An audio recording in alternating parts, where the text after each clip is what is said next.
Hi guys, GTI Jake, Bond Performance again. Just gonna 2-for-1 the videos today. Something came up on the forums that reminded me I was going to make this video a couple months ago and just never got around to it.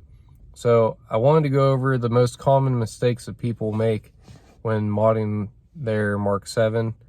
The two biggest ones are exclusive basically to the manual transmission guys.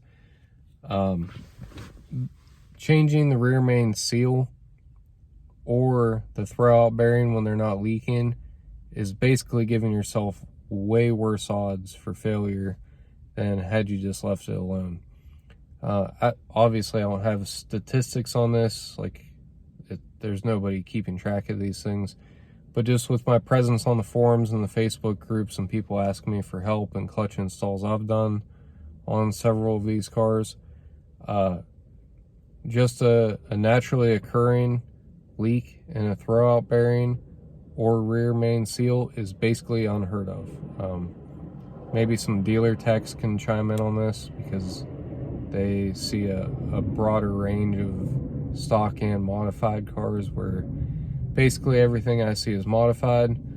But yeah, my car's got 103,000 on it. I know I sound like a broken record. I'm always firing off the mileage of my car, but it's been modded basically its entire life.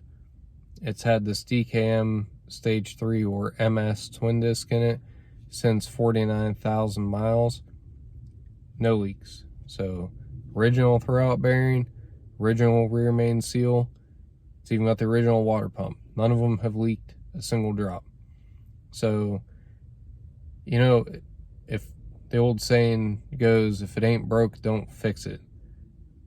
There's absolutely no reason to take a perfectly good throwout bearing out of your car with 5, 10, 15, 50,000 miles on it that you know is good, that you know is bled correctly, wow, can't talk. And same goes for the rear main seal. The I-bead or I-bed or however you pronounce it, billet rear main seals are super popular.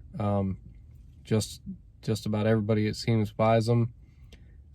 Just as popular is redoing those seals because a lot of techs are not familiar with how that seal's installed, or they're just not careful, or you know, whatever the cause.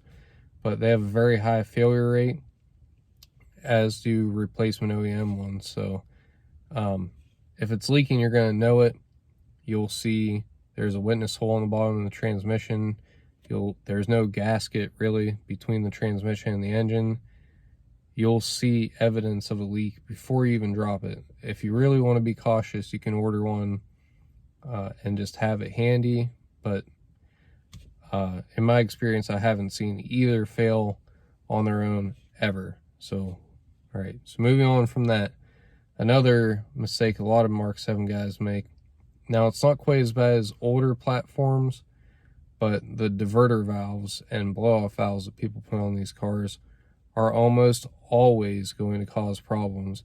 It might not happen right off the bat, but the OEM diverter valve has proven itself to be the absolute best in the business for the Mk7 for both boost control and longevity.